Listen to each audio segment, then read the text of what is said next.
Jeremy here, and if you are brand new to this show and you're watching on the YouTube channel, be sure to hit the subscribe button below, leave a comment, leave a like, share it with your family and friends. And guys, we have my mustache idol with me here today.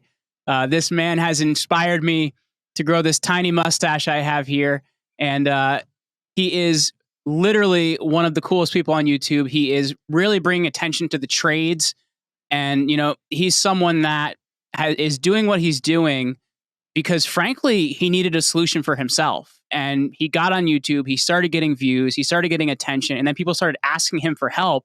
And that's why he does a lot of what he does. So welcome to the show, Roger Wakefield. Jeremy, great to be here, brother. How are you doing?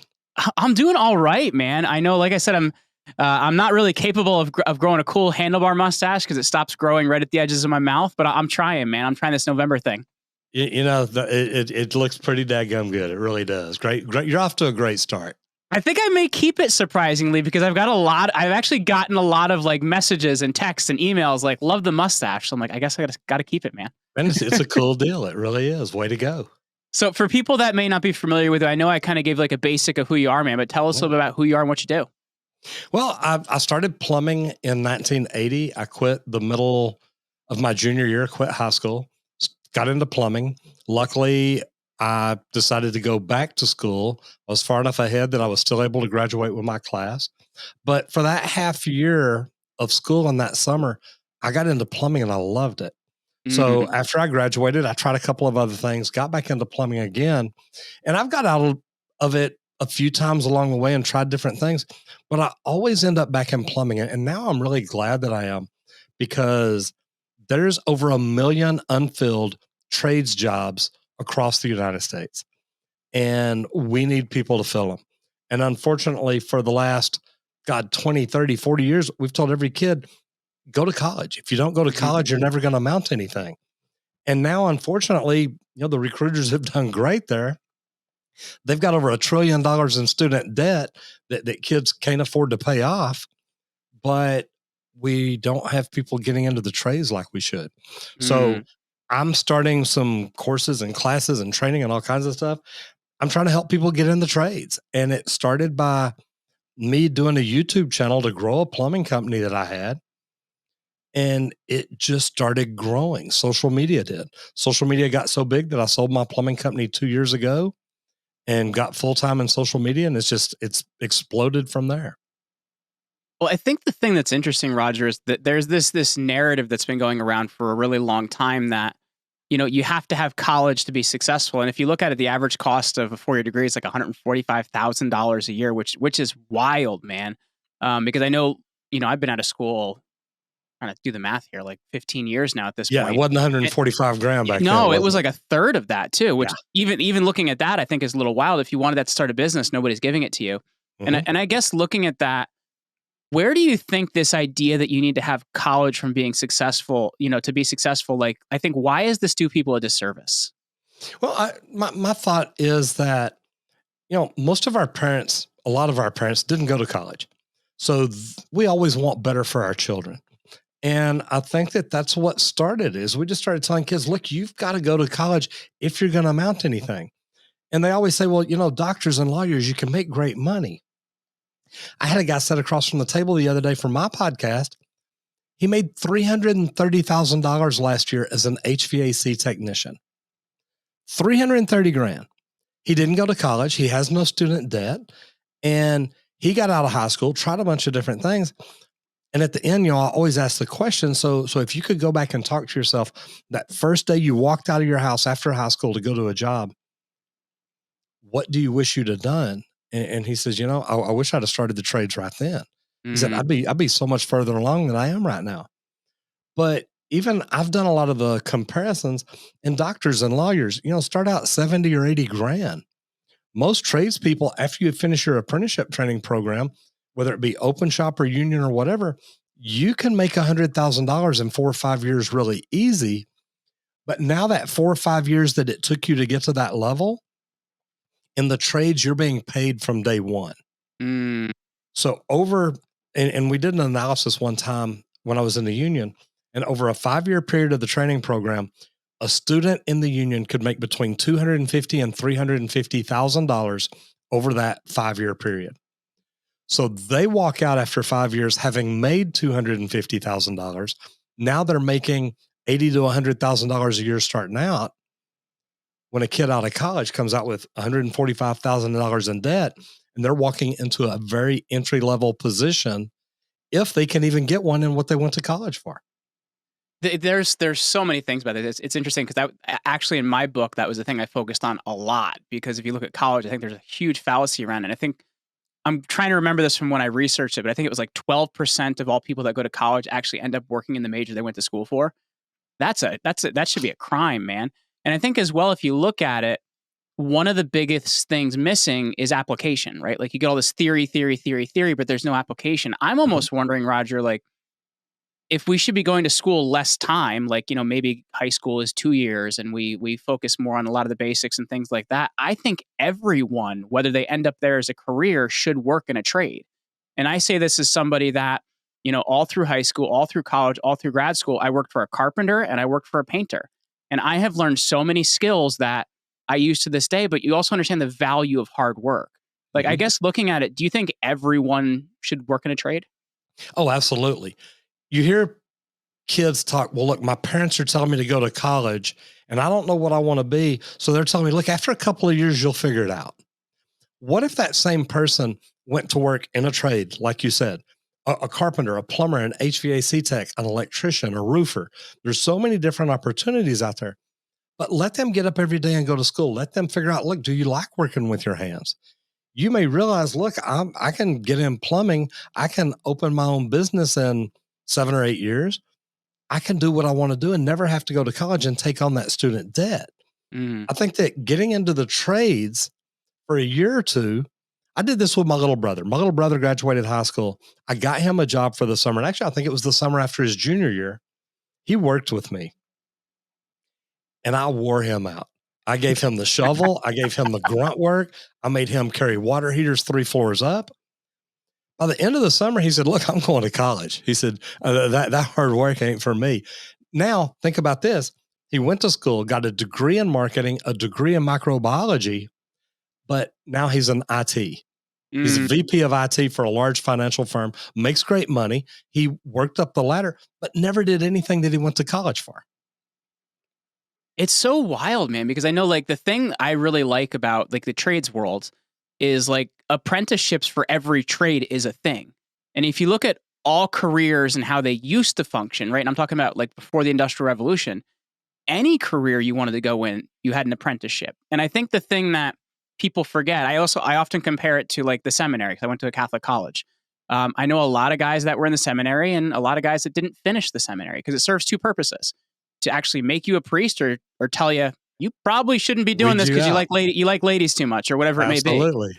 And I think there's a ton of value in that. If realizing like, if this apprenticeship, if this is a career I want to do or not do, because to go to college for 4 years, commit all that time and attention and not be in it, that's just, it's a waste all around, man.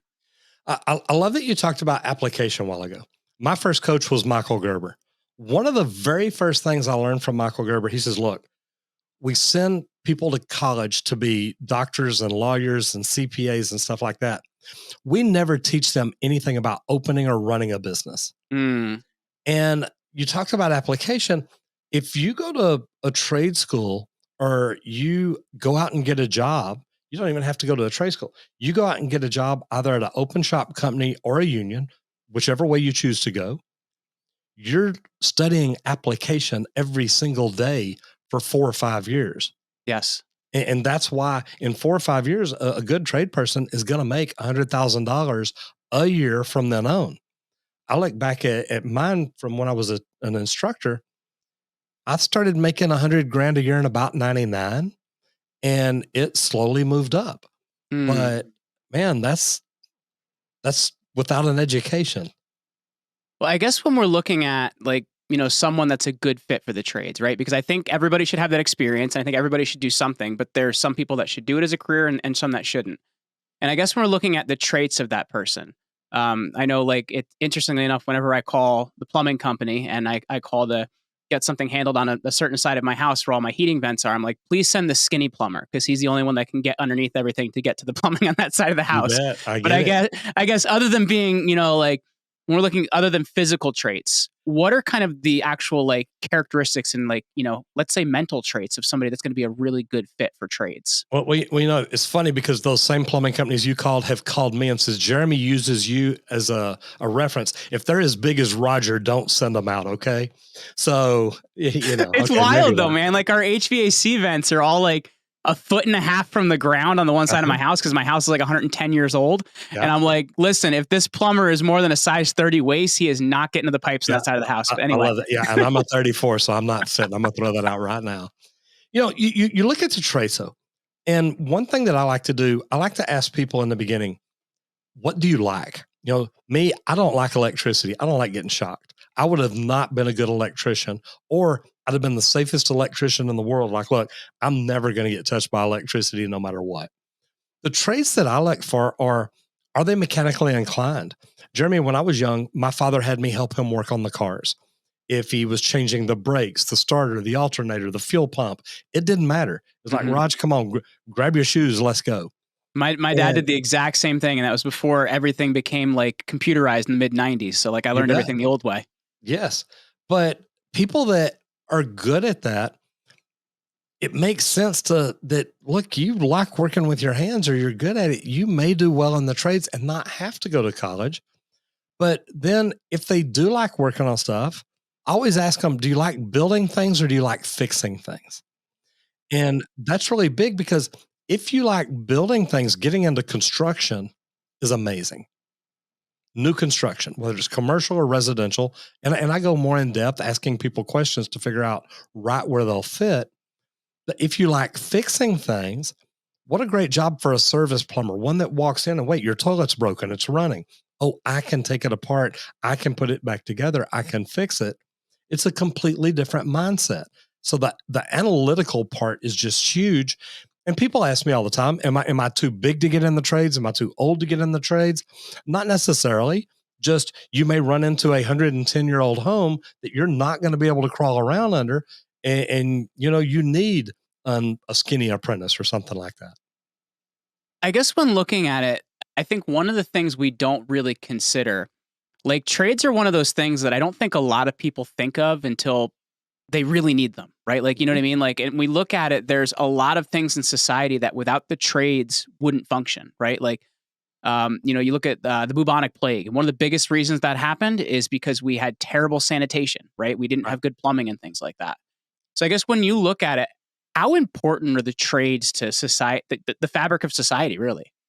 Well, you talked about the bubonic plague.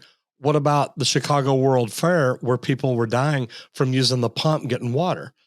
It had disease on the pump and they're all spreading it and cross connections and just a ton of different things. Here's what's going to happen. And look, I have a BHAG. My BHAG is to help 1.5 million people get into What does that trade. mean? What is a BHAG? Big, hairy, audacious goal. Oh, I like that. I'm going to use that now. BHAG. It's huge. I love it. But my goal is to help 1.5 million people get in the trades, 750,000 people become better tradesmen. Most tradesmen, we get in the trade to become a plumber.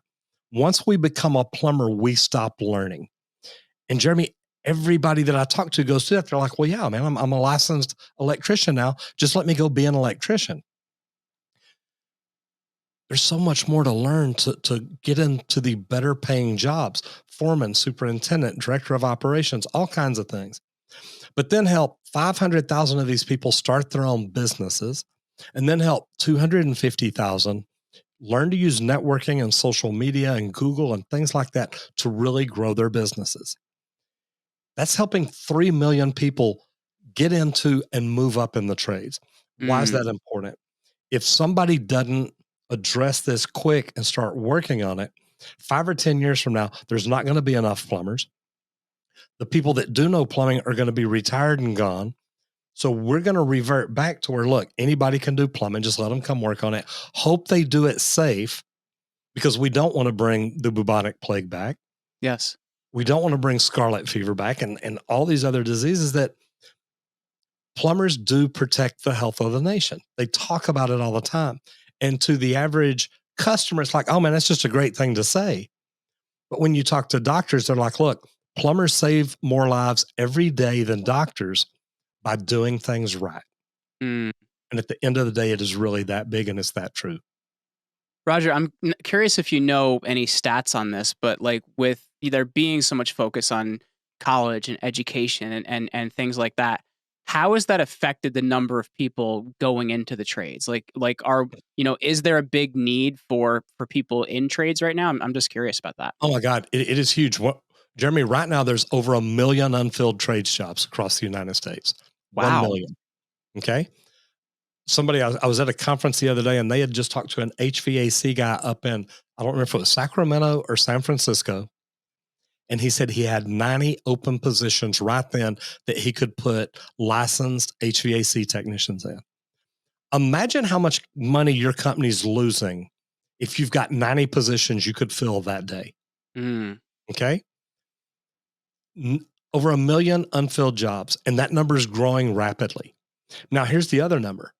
Right now, the average median age for most plumbers, and I'm going to say journeyman and masters in Texas, is 57 or 58. I heard Wow. something. So that's close to retiring. Oh, yeah.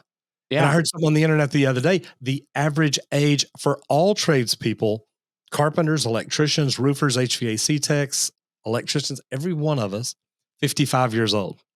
Well, the house painter I used to work for was in his mid 70s and he was still working. Like, so it's definitely, that's a very interesting point. Now think about this. They're all going to be, like you said, they're getting close to retiring. Say they're 55, 10 years from now, over half of the people in the trades retire. Right now, Wow. for every 10 people that retire each year, only 4 are getting in the trades. We're not refilling it. Mm-hmm. So that supply and demand is going to keep growing. I've been saying this for a year or two now.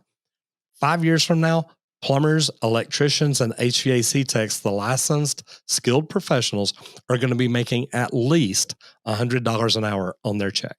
Wow. It's coming. So I guess like looking at that then, like, how do we, like, obviously a big part of what you're doing is educating people and showing them that the trades are another way. But like, I guess just like broadly through society, like how do we change that? Because I think a good trades job is a great job, but I think the way it's portrayed to a lot of people is there's like, that's grunt work. You don't want to do those things. But if you look at it, like, what it takes to become a master plumber, like the things you have to understand to be able to do that, there's a lot to that. And I guess when we look at it, like society wide, how do we handle those gaps, man? Because it isn't set up for like, just like it isn't set up for people to go start a business. It isn't set up for them to go into, starting a trade. I think that we need number one. I think that, and you mentioned it a while ago, do we cut high school down? Do we make high school shorter? Do we put people more in an applied field where they're actually learning how to make money? Mm-hmm. And I love that idea. You look at a doctor goes to school for 8 years. 4 of those years are college courses. Okay. The last 2 years are pre-med, med, all that other stuff. Attorney, same way. A plumber from the day he starts is learning plumbing. An electrician is learning electrical. An HVAC tech is learning HVAC. A plumber in Texas cannot get a master license. If he works open shop, he's got to put in 4 years as an apprentice. Now, after 2, he can become a tradesman. 2 more, he can become a journeyman. But then if he's open shop, he's got to put in 4 more years as a journeyman to become a master. Mm. So, to become a master, to get your RMP to open a business.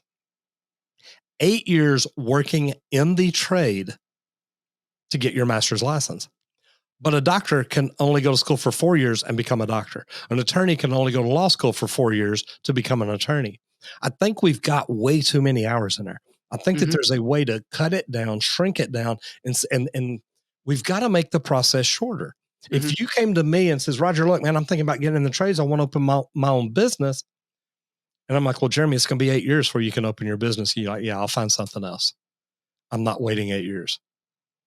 It's tough. It's so interesting because if you look at it as well, there's a lot of careers like, when you look at an MBA, do you know who employs the most MBAs? in the world? Colleges, probably.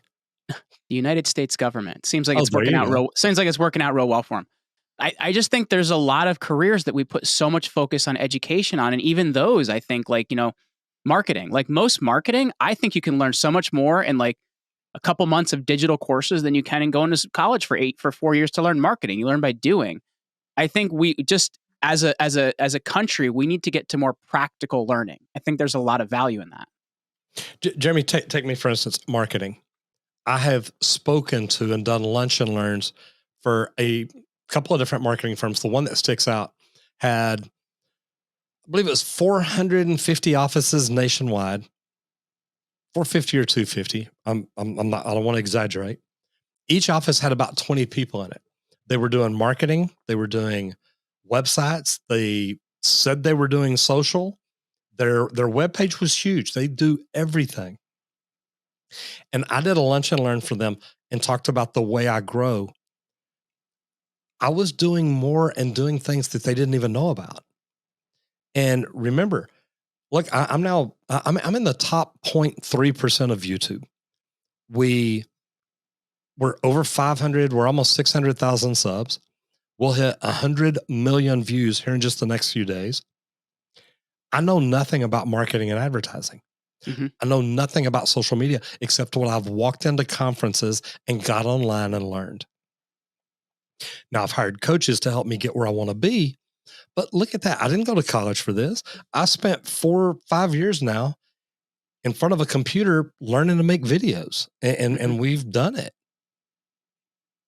So let me ask you this, Roger. So you recently purchased a 10-acre ranch outside of Dallas. What's in the plans, man? Like, what do you got happening there? Well, that's where the studio is here. We had our studios and offices over in Richardson, a building we were renting. We ended up finding this 10 acres out here. In a new studio that looks just like the office that I was in Richardson. I've got a studio on the other side of the wall that's doing the same thing. And I've moved my marketing team out here. We've got a barn that we are turning into a studio and storage area.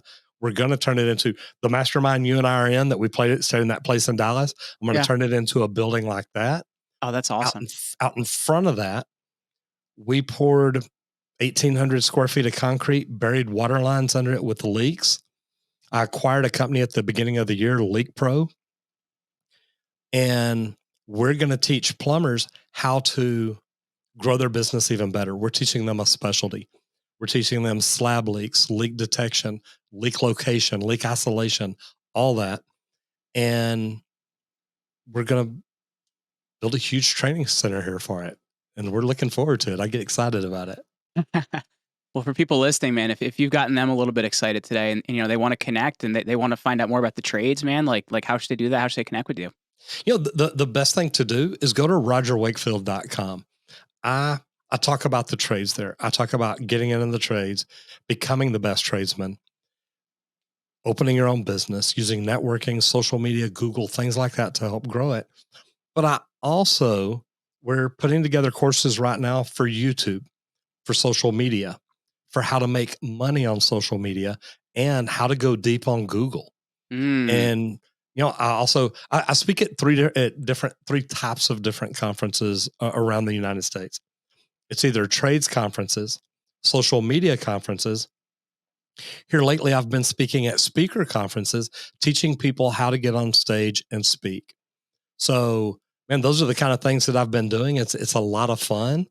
And if people want to find me, that's the best place. They'll be able to get all the information they want. Very cool. Well, Roger, I know this isn't the first time you and I've done an interview, but thank you for coming on the Command Your Brand show for the first time, man. Jeremy, I appreciate it. This is fantastic. And look, I love what you do. Teaching people or educating them about a podcast, but then you do the podcast and man, you've interviewed some great people and you get asked to be on some great podcasts too, don't you? Yeah, I've created a lot of trouble on YouTube too, man. We've had some great views, and I've gotten myself in trouble too. So I'm having fun, man. As long as you don't get those big strikes, 3 strikes, you're out. I got a warning once, but I haven't gotten the real strike. So I get warnings every day. I get warnings every day. Don't worry about that. That's just kind of a light slap on the wrist. But yeah, you're actually too. You're fixing to be on one of your favorite podcasts. Is that right? I am, and we're not telling anybody about it yet. We're keeping that under wraps, man, until a couple days before, and it's actually going to be live on YouTube. Then I'm not going to tell anybody who it is, brother. But congratulations to you. Amazing. Well, Roger, thank you so much for coming back on, guys. Thank you so much for checking out the show. Reminder: if you are brand new to the channel, hit the subscribe button below. If you're listening to the audio podcast, subscribe to us on your favorite app.